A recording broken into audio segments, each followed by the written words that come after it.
হরি।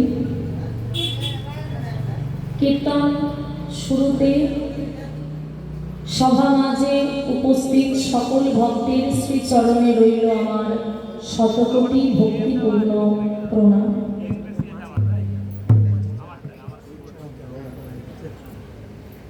জয় নিতাই।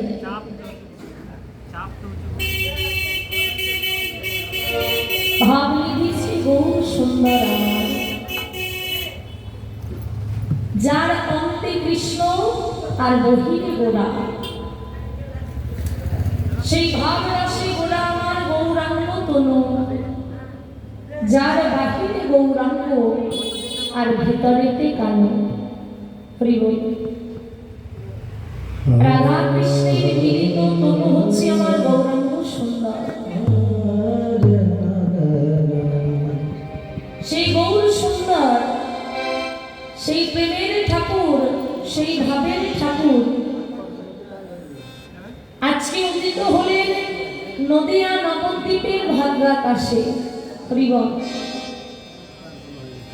এলেন কখন? ভগবান কলিযুগে অবতীর্ণ হলেন। ভগবান নিজের মুখে অর্জুনকে বলেছিলেন, অর্জুন यदा यदा हि अधर्मस्य ग्लानिर्भवति भारत अभ्युत्थानम् अधर्मस्य तदात्मानं सृजाम्यहम् परित्राणाय साधूनां विनाशाय च दुष्कृतं धर्म संस्थापनार्थाय सम्भवामि जुगे जुगे। हे अर्जुन, আমি বারবার ধরাধামে যাব। কেন জানো? তার কারণ হচ্ছে তিনটে। এক হচ্ছে পরিত্রাণায় সাধুনাং। জগতে বাবা যত সৎ ব্যক্তি আছে, জগতে যত সাধু ব্যক্তি আছে, সেই সকল সৎ ব্যক্তি, সকল সাধুদেরকে পরিত্রাণ করবার জন্য আমি যাব। আর দ্বিতীয়ত বিনাশায় দুষ্কৃতম, এই ধরাধামে দুষ্টির দমনের জন্য যাব এবং ধর্ম স্থাপনার্থায়, ধর্মকে প্রতিস্থাপিত করতে আমি যাব।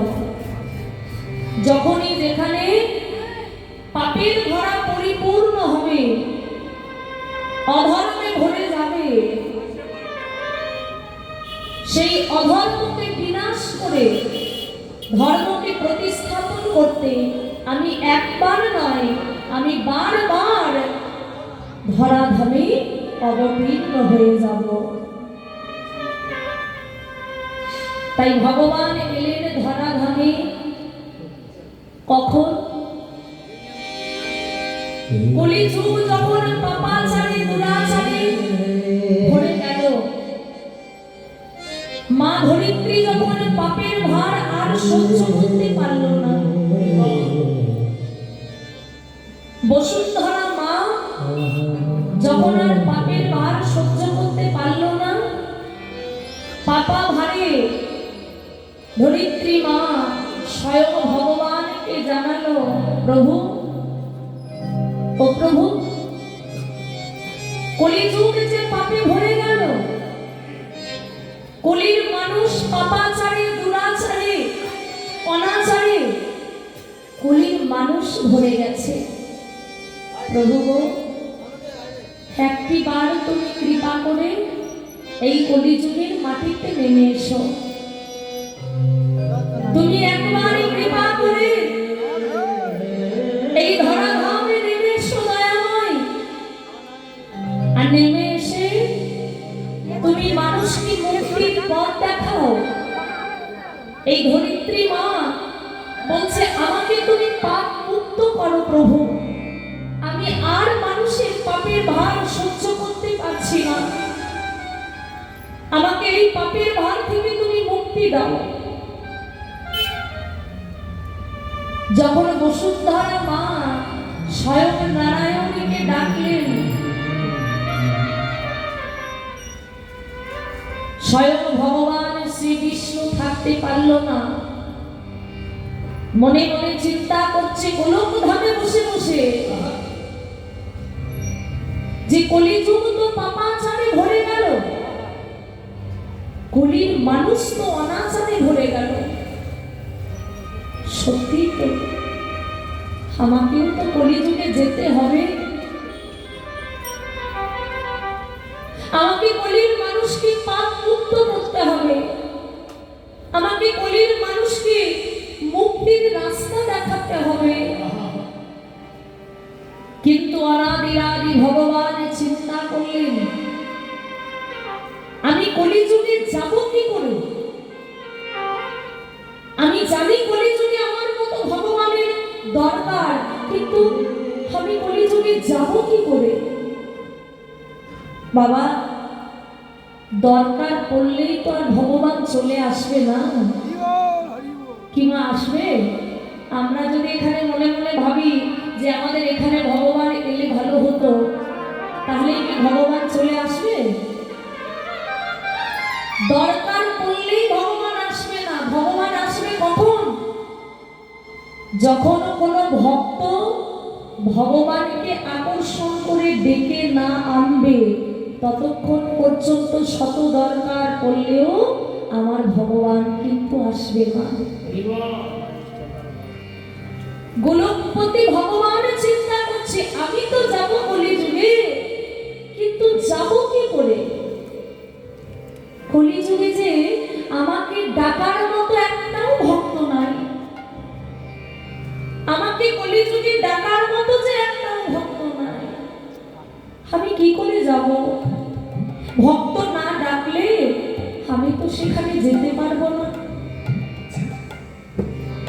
তাই গোলকপতি ভগবান চিন্তা করছে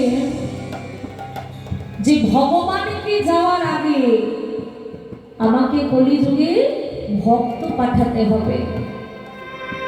ভক্ত যখন আমাকে ডাকবে, সেই ভক্তের ডাকে আমি ধরাধামে অবতীর্ণ হব। তাই বাবা, ভগবান গোলকপতি ডাকলেন কাকে? আমাদের বৈষ্ণব চূড়ামণি 12 জন বৈষ্ণবের মধ্যে জগতে যিনি সর্বশ্রেষ্ঠ বৈষ্ণব, স্বয়ং নারদ শম্ভু কুমার কপিল মনু প্রহ্লাদ জনক ভীষ্ম বলির বয়ান সতীর বয়ম, এই 12 জন বৈষ্ণবের মধ্যে যিনি হলেন বৈষ্ণব চূড়ামণি, আমাদের দেবাধিদেব মহাদেব। সেই ভোলানাথকে ডেকে বলছে ভোলা, ও ভোলা, ভোলা,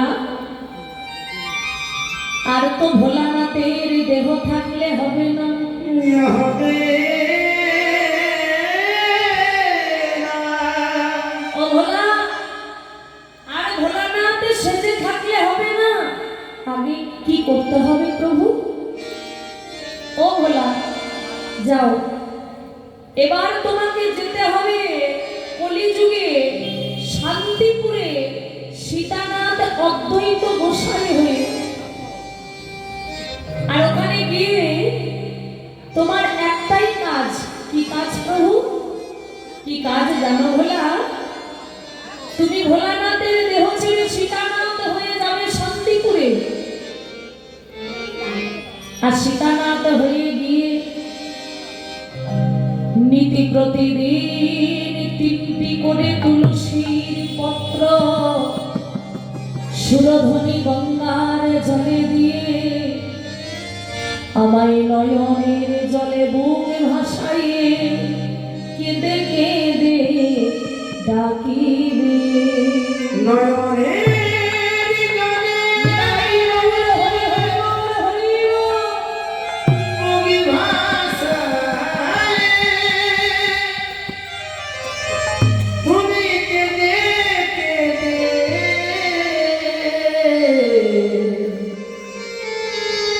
কেঁদে কেঁদে ডাকিবে।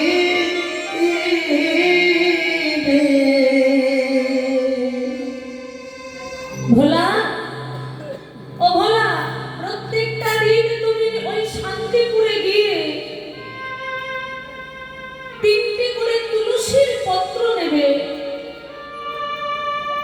আর ওই তিনটে করে তুলসীর পত্র নিয়ে সুরধ্বনি গঙ্গার জলে দেবে মন্ত্রপুত করে।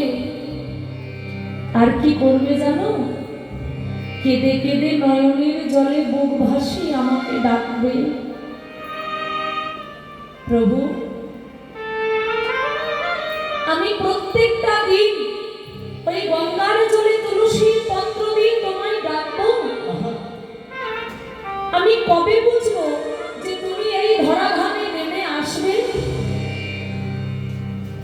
ভগবান বলল, ভোলা, তিনটে তুলসীর পত্র গঙ্গার জলে দিতে দিতে যেদিন তুমি বুঝবে যে তিনটি তুলসীর পত্র গঙ্গার জলে দেওয়ার মাত্রই সুরধ্বনি গঙ্গা উজানে বইতে শুরু করবে, সেই দিন তুমি বুঝবে কলিযুগে আমার মতো ভগবানের আসার সময় হয়েছে। ভক্তমণ্ডলী, ভক্তিমতী মায়েরা, ভগবানের কথাই জগতের শ্রেষ্ঠ বৈষ্ণব চূড়ামণি দেবাধিদেব মহাদেব ভোলানাথের দেহ পরিত্যাগ করে এলেন শান্তিপুরের সীতানা অদ্বৈত ঠাকুর হয়ে। অদ্বৈত ঠাকুর হয়ে এলেন শান্তিপুরে। আর শান্তিপুরে এসে মহাপ্রভু কলিযুগে আসার 52 বছর আগে অদ্বৈত ঠাকুর জন্ম নিয়েছিলেন শান্তিপুরের শান্তিধামে। অদ্বৈত ঠাকুর এসে কি করল মা? নীতি প্রতিদিন তিনটে করে তুলসীর পত্র তুলে ওই সুরধ্বনি গঙ্গার জলে মন্ত্রপুত করে ফেলে দিত। ওই তিনটে তুলসীর পত্র গঙ্গার জলে দিতে দিতে গঙ্গার জলে দিতে দিতে ভগবানকে ডাকত, ওগো দয়াময়, ওগো কৃপাময়, কলিকাল যে পাপে ভরে গেছে, ওহে কৃপা সিন্ধু, ওগো করুণা সিন্ধু, একটি বার তুমি কৃপা করে ওই গোলক ধাম পরিত্যাগ করে এই মাটির পৃথিবীতে নেমে এসো প্রভু। কলির মানুষকে মুক্তির পথ দেখাও। একবার তুমি নেমে এসো দয়াময়, একবার তুমি নেমে এসো। প্রত্যেকটা দিন ডাকতে শুরু করলো অদ্বৈত ঠাকুর। জানো মা, এই অদ্বৈত ঠাকুর যদি না আসতো তাহলে আমাদের মতো জীব আমরা কোনোদিন আমাদের গৌর হরিকে পেতাম না। অদ্বৈত শান্তিপুরে এসে কেঁদে কেঁদে সেধে সেধে গোলকের ভগবানকে এই ভুলকের মাটিতে নামিয়ে এনেছিলেন। তাই অদ্বৈত প্রতিদিন তিনটে করে তুলসীর পত্র গঙ্গার জলে দিত, আর কেঁদে কেঁদে ভগবানকে ডাকত, এসো না দয়াময়, একবার নেমে এসো। কলির মানুষ যে পাপাচারী ভরে গেছে, একটিবার তুমি কলির মানুষকে মুক্তির পথ দেখাও। একবার এসো প্রভু, আর বিলম্ব করো না। এই বসুন্ধরা মা আর পাপের ভার সহ্য করতে পারছে না। এসো প্রভু, একবার এসো। প্রত্যেকটা দিন ডাকতে ডাকতে ডাকতে ডাকতে একদিন কি হলো দেখো, একদিন কি হলো না, ওই তিনটে তুলসীর পত্র মন্ত্রপুত করে যেই না অদ্বৈত ঠাকুর ওই সুরধ্বনি গঙ্গার জলে দিয়েছে, জলে দিয়েছে, যেই না গঙ্গার জলে দিয়েছে তুলসীর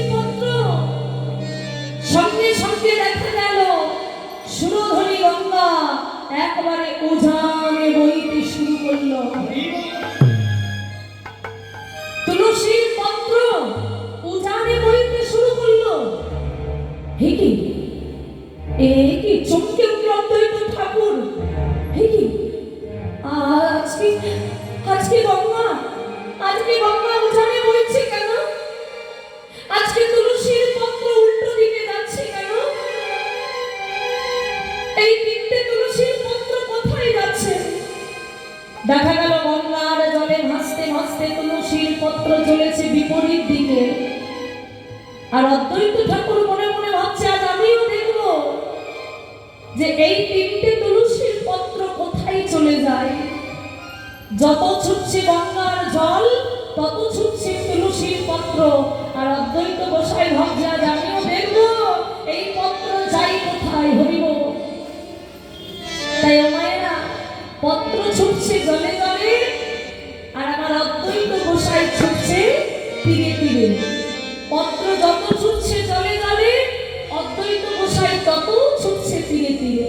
শোভাটা কেমন? আজ অদ্বৈত যায় তীরে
দেখো আজ অদ্বৈত ঠাকুর ছুটছে তীরে তীরে, আর তুলসীর পত্র ছুটছে নীরে নীরে।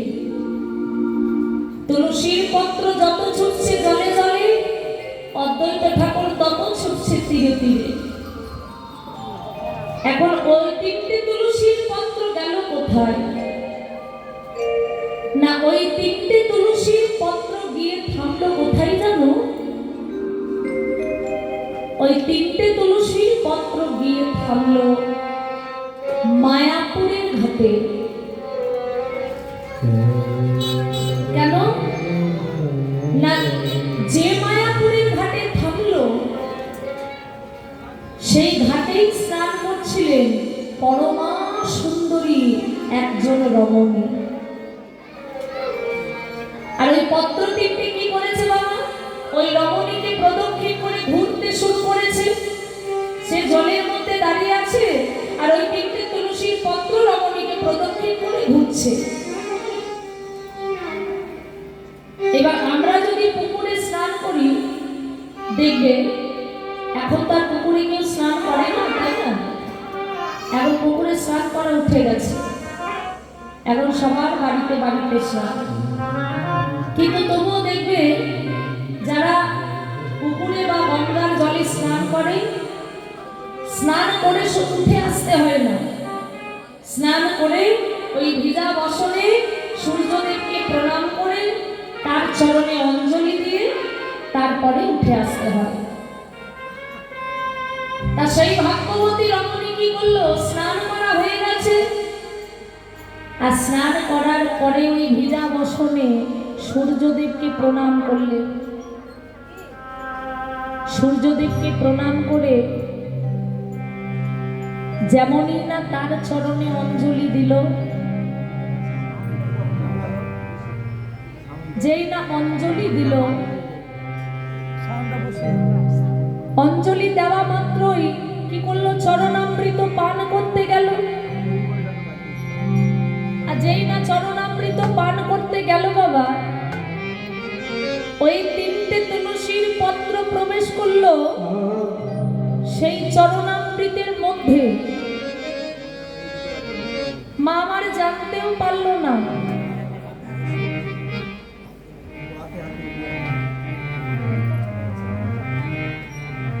মা আমার জানতেও পারলো না। তিনটে তুলসীর পত্র যেই চরণামৃতে প্রবেশ করেছে, মা আমার কি করেছে? সঙ্গে সঙ্গে সেই সূর্যদেবীকে প্রণাম করে চরণাম অঞ্জলি দিয়ে সেই চরণামৃতটা পান করে নিল। আর যেই না চরণামৃত পান করলো, মায়ের অজান্তেই সেই তিনটে তুলসীর পত্র প্রবেশ করে গেল সেই ভাগ্যবতী রমণীর গর্ভের মধ্যে। তীরে দাঁড়িয়ে অদ্বৈত ঠাকুর গোটা দৃশ্যটা দর্শন করে যেই না দেখলো তিনটে তুলসীর পত্র রমণীর গর্ভে প্রবেশ করলো, আর থাকতে পারলো না, অমনি চিৎকার করে বলে উঠলো, ওগো কে আছো? ওগো কেউ কি আছো? কেউ কি আমাকে বলতে পারো কে ওই ভাগ্যবতী রমণী যার গর্ভে আমার ভগবানের আগমন বার্তা প্রবেশ করেছে? কে ওই রমণী? কেউ কি আমায় বলে দিতে পারো কে ওই ভাগ্যবতী নারী? একজন রমণী ছুটতে ছুটতে এসে বলল, হ্যাঁ গো, ওকে চেনো না? ওই রমণী কে জানো? ওই রমণী হচ্ছে নীলাম্বর চক্রবর্তীর কন্যা। ওই রমণী হচ্ছে জগন্নাথ বিশ্বের ধরণী। নাম হলো যার শচী ঠাকুরানী। তাই গৌর হরি বল। শচী ঠাকুরানী নাম হলো যার শচী ঠাকুরানী। ও মায়েরা, যেই না সচিমা স্নান করে উঠে চলে আসছে, আর ওই অদ্বৈত ঠাকুর ছুটে গিয়ে সচিমায়ের চরণ দুটোকে জড়িয়ে ধরেছে। মা, ও মা, তোমার গর্ভে যে আসছে দেখো কোনদিনের জন্য যেন তারে অবহেলা করো না। কেন জানো? সে কিন্তু একা তোমার জন্য আসছে না, একা সে তোমার নয় মা। সে জগতে আসবে বিশ্ববাসীর মঙ্গলের জন্য। জগতে তার আগমন হবে কলির মানুষকে মুক্তির জন্য। তার আগমন হবে মানুষকে উদ্ধার করবার জন্য। তাই তাই কোনোদিন তুমি জানো তারে অবহেলা করো না, তারে বড় যত্ন করে ধরে রেখো। অমায়েরা, এই সচিমাতার গর্ভে আমার গৌর সুন্দর এসেছিলেন কবে? 1486 খ্রিস্টাব্দের 23 ফাল্গুন সন্ধ্যা 8:55 রাতে ওই সচিগর্ভ সিন্ধু মাঝে আমার গৌর হরির প্রকাশ। আজকের কলিযুগে যদি আমার গৌর হরি না আসতো, তাহলে আমাদের মতো জীব কোনোদিন জানতে পারতো না কে বা কৃষ্ণ আর কে বা রাধা। রাধিকার রাগ আর গোবিন্দের গো দুটি তনু একত্রিত হয়ে আজকের কলিতে এলেন আমার সোনার গোড়া।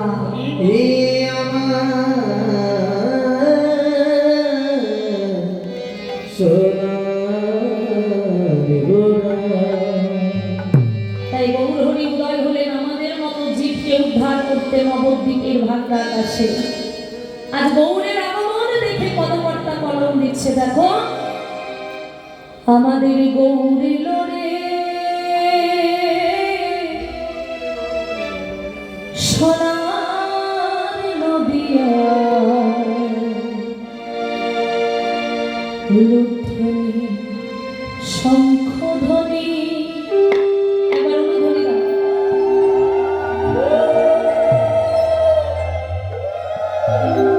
শব্দ শোনা যায় আমাদের গৌরে লড়ে।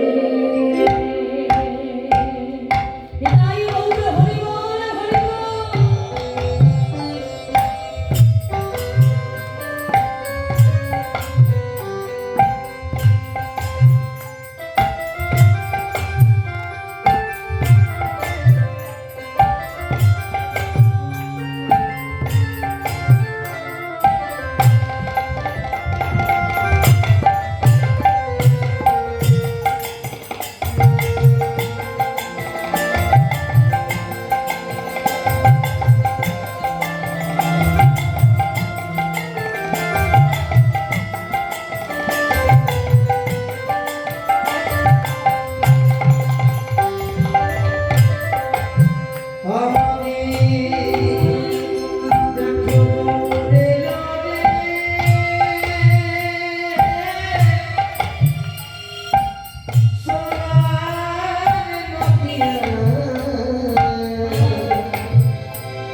আজ আমরা ভাব দেখব কেমন। আজ বৈষ্ণব কবি গৌর সুন্দরকে দর্শন করছে আর কি বলছে দেখো, আজ আমার গৌর সুন্দর হরিনাম করছে তো, এই গৌর সুন্দর আমার হরিনাম করছে, তাই পদমাত্রা দাঁড়িয়ে দাঁড়িয়ে গৌরকে দর্শন করে বলছে দেখো হরিনাম সংকীর্তন করিতে করিতে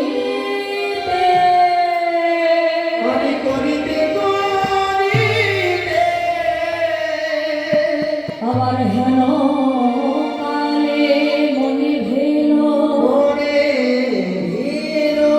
গোরার আমার পুরাব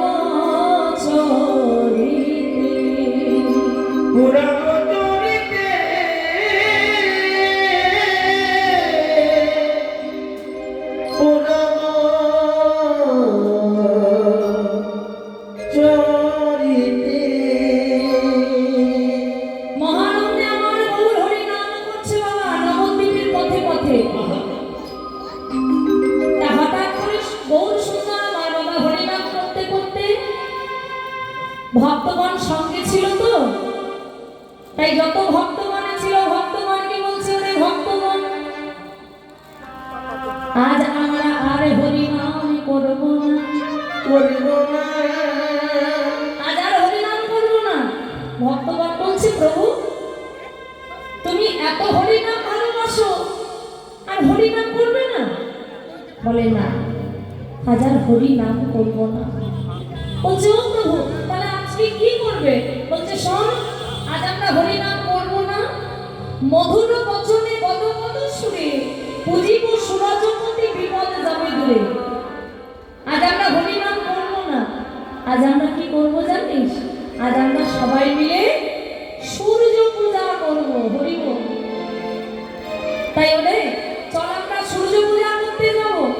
গৌর সুন্দর ভক্তদেরকে বলছে রে ভক্তগণ তোরা সবাই মিলে সূর্য পূজার সামগ্রী সাজা, আর চল চল আজ আমরা সবাই যাব সূর্য পূজা করতে। তাই কি করছে, যত ভক্ত ছিল সবাই মিলে একসঙ্গে সূর্য পূজার সামগ্রী সাজাচ্ছে। আরে অগর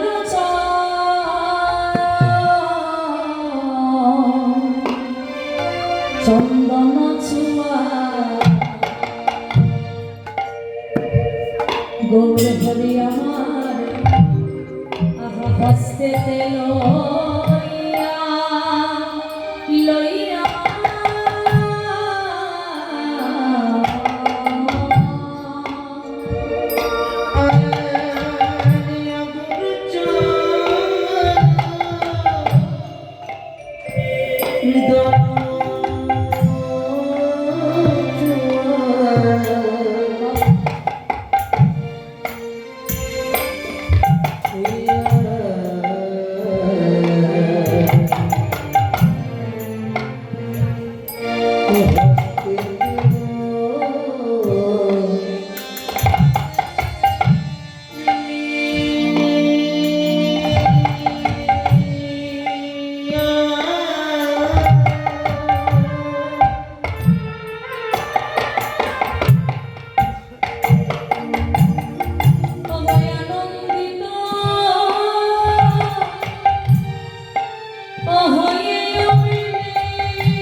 নবদ্বীপে চলে যাচ্ছে সূর্য পূজা মণ্ডপে সূর্য পূজা করব বলে।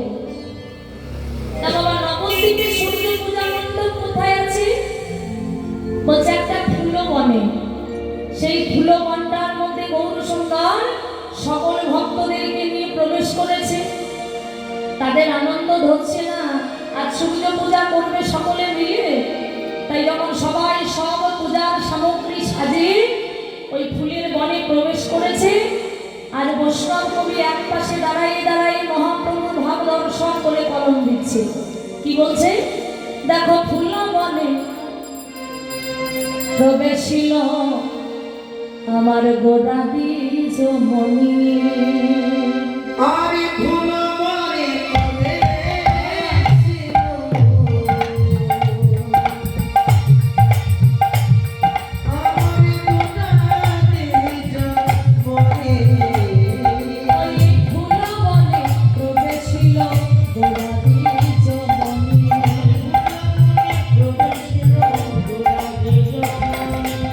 বাসু ঘোষ কহে বনা যাই বনে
বৃন্দাবনে গিয়ে আমরা ভগবত তত্ত্ব আস্বাদন করব। তাই চলো সকলে যাবো শ্রীরাম বৃন্দাবন। বৃন্দাবনে গিয়ে আমরা ভগবানের কথা আস্বাদন করি।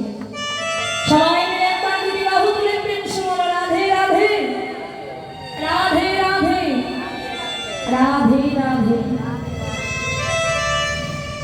ও চলে আমার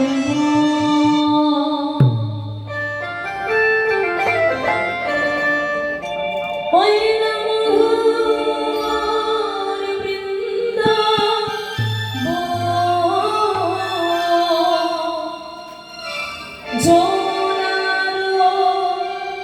ধারে ধারে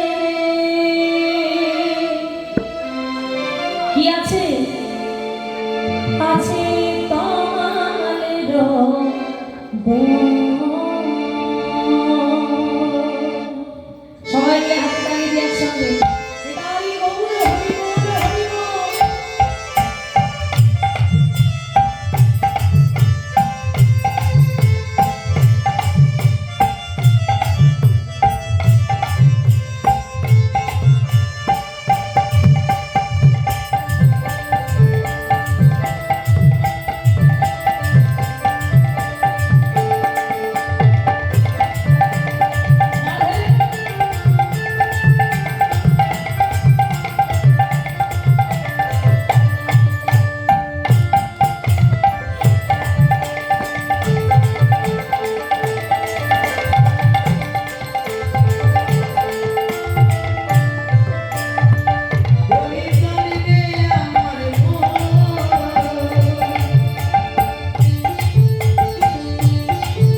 বলো রাধা রানী, জোরে বলবে রাধা